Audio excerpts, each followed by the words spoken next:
love. Peace and love, peace and love. Yeah.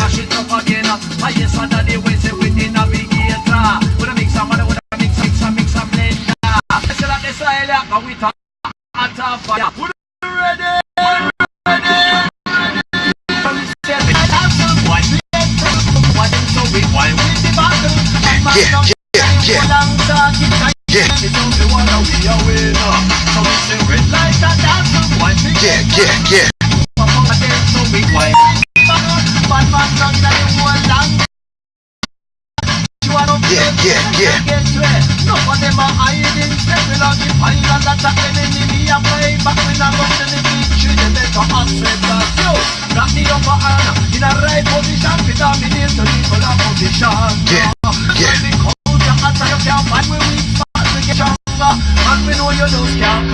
Salute.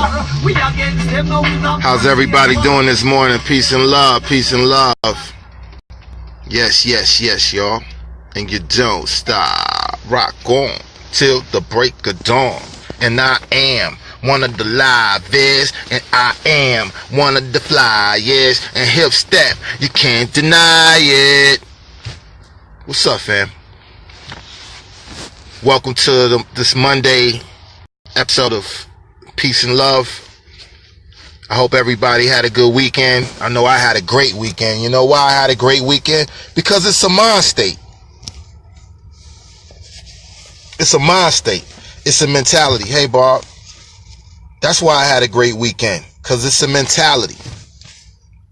It's not like I had a great weekend just because everything was perfect and everything flowed right and shit. And everybody was treated me properly, and everybody, and everybody followed through and did what they said they was going to do in the universe, and everything lined up in the universe. That's not why I had a great weekend. That shit rarely happens. That everybody do what they say they going to do and everything lines up. I did get asked to play at the Chakra Lounge on Friday again, and that was a surprise that the Chakra Lounge, peace. That the Chakra Lounge asked me to come back because after the New Year's thing, the dude was like, he kind of hit me like, we'll talk to you. Now, I rocked the New Year's party. I mean, everybody had a great time. Every time I DJ at the Chakra Lounge, downtown Salt Lake City on State Street, right next to the POW and the Himalaya Kitchen, everybody have a great time. That was a little plug right there. Everybody has a great time, but it was like, for whatever reason, I guess he was, getting rid of some people, hiring new people, and he was reorganizing his business, and I respect that. So I was just patient, just want to see what he want to do. And then Friday night, he just hit me up out the blue, like, yo, sorry I ain't got you, but you want to come play tonight? I was like, yeah. I'm always a DJ, baby. I do this shit, I do this shit. I get paid to do it. I get paid to MC.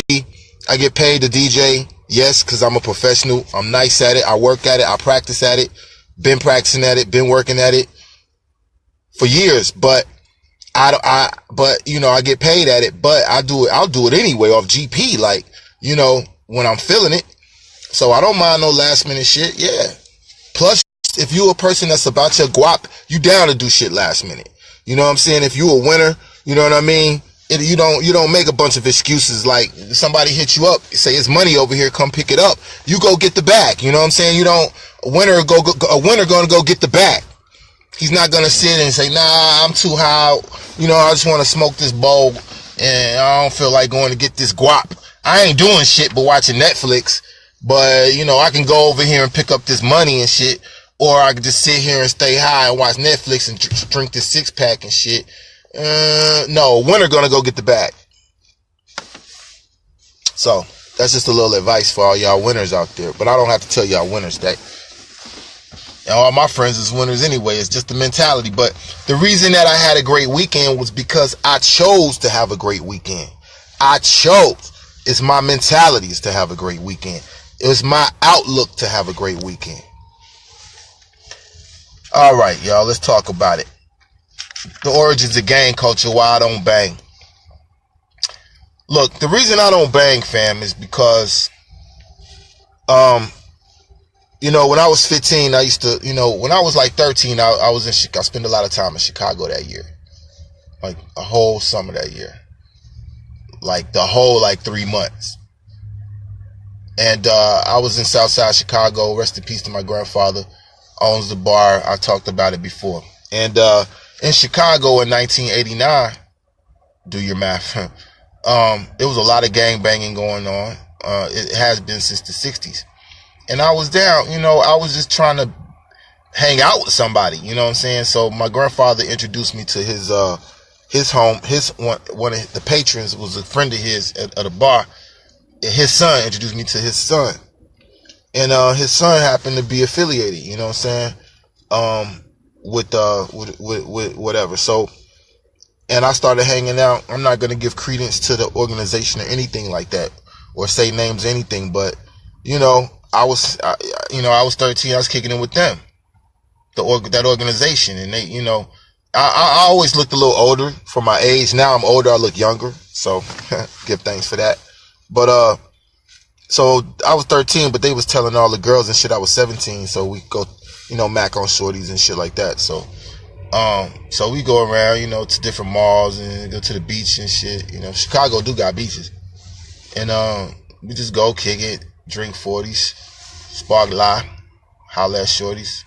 You know, it's 1989 in the Chi. I'm kicking it with gangbangers. So when I got back down to the South, I got into a fight at school. Y'all go back and watch my previous videos. I talk about how I got into the fight at school. I threatened, I told I was on the phone with my cousin telling dude I was going to grab a knife and I was going to stab whoever stepped to me. And my grandmama heard that.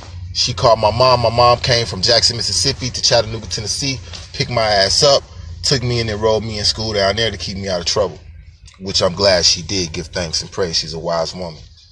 Did that. And then when I was down there, unfortunately, it wasn't her fault, but damn, that same organization, that same gang organization was in Jackson, Mississippi in full force. So I was, that whole summer I had been hanging out with them, so naturally I gravitated toward them, so I just started hanging out with them, and my mom had no idea. And I'm like 13 in school, and it's all in my school and shit, at my middle school, you know what I'm saying, gang banging shit. And so I got down and I started rocking the colors. I was just peeping, because I ain't no fake dude. I just was always down with whatever. So I was always down to do whatever. Like if you dare me to do something, I'll do it. I had like, I wasn't afraid to do, like you say, go pee, go take that dude hat off right there. Just go run and snatch that dude hat off his head and just whatever, and throw it on the ground and just run back, and we got your back. I'll go do that shit, you know, like I didn't care, you know. And but I was just needed to be, that kind of energy needed to be applied in the right direction, like that, you know. And eventually it did when I got down with the Rastas and the 5% and all that. I was able to apply that kind of energy toward something more positive. But so one day I was at the mall and shit, and you know, I was just peeping, you know what I'm saying, the organization, see if I really want to get down. You know, I wasn't scared to get jumped in and scared of nothing like that. So I just was peeping to see how they was real, if they was real and shit, you know what I'm saying. I'm not gonna put my loyalty to some bullshit. So one day we was at the mall and shit, and we got tested. And these guys, you know, I had my hat like this to the left and shit. And the dudes they had to the right, and they was like, yo, get your hat right, nigga. And took my hat and threw it to the right like that. Nigga, get your hat right, nigga. And took my hat, turned it to the right real hard. And anybody out there that in the organizations know that that's disrespect. So I looked at these two dudes, and I wasn't banging it for this organization. I'm just rolling with them. So if I'm rolling with you, I'm rolling with you. So we all got our hat like this. We got, you know, whatever. So I look at these motherfuckers like I'm still ready to fight. I'm not even in this organization, and they didn't do shit. The dudes was bigger than us. They was older than us. That was disrespecting, and I guess they didn't want it.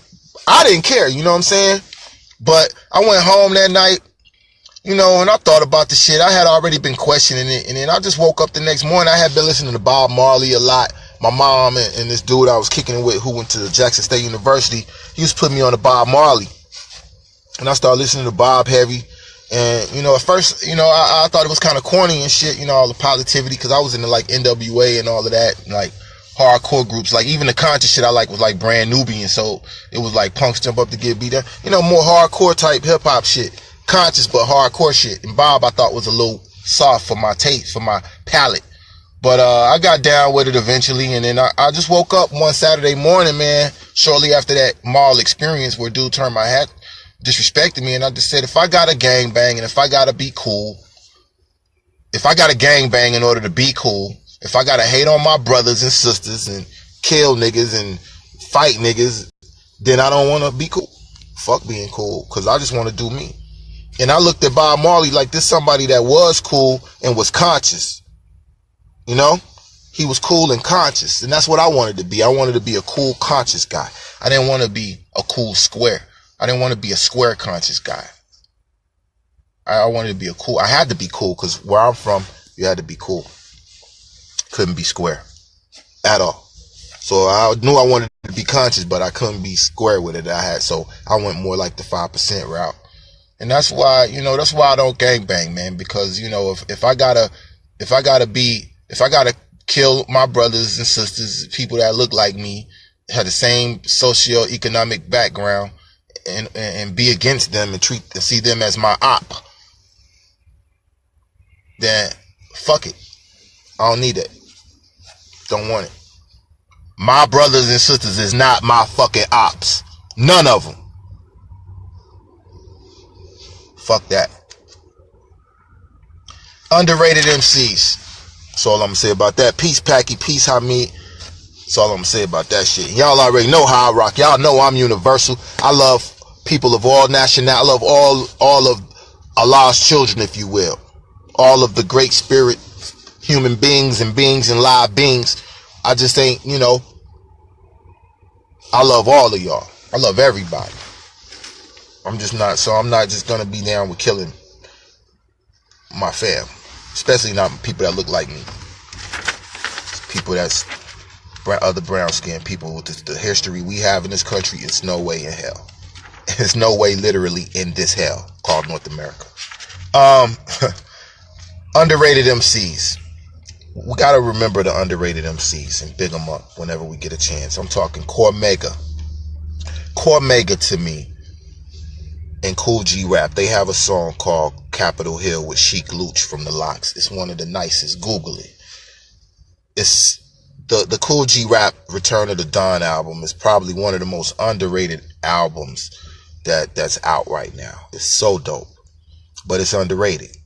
The dude singing the hook on, I can't think of his name, but I mean, it goes hard. It's like, what you know about stashing the rocks inside of your socks?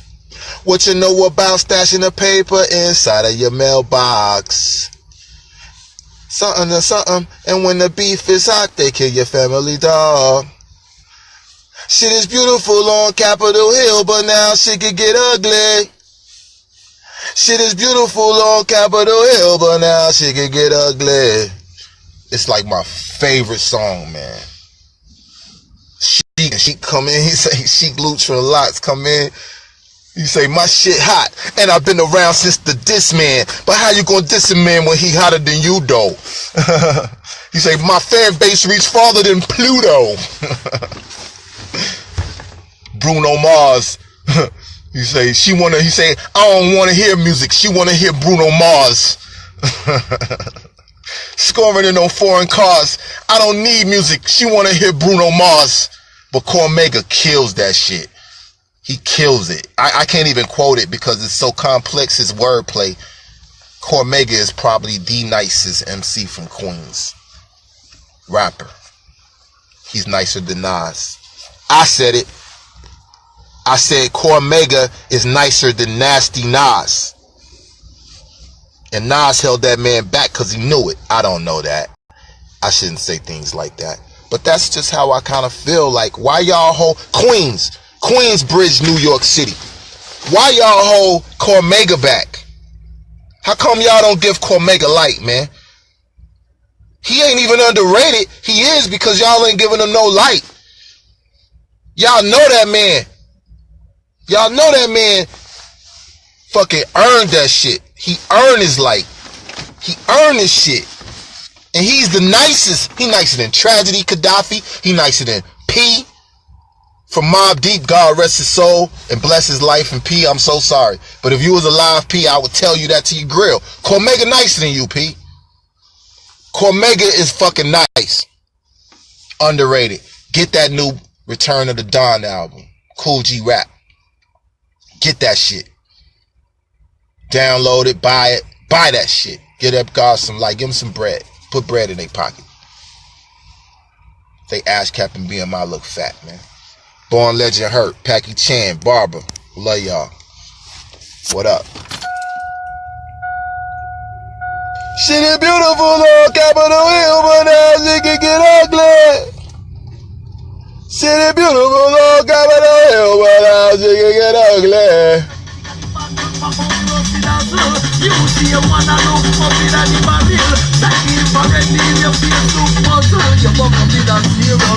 Salute. I love y'all, man. Facts. The House of Hip Step. General POW Shadows of the House of Hip Step. Bomb. Hip steppers. Keep hip stepping over all the bullshit. Peace and love.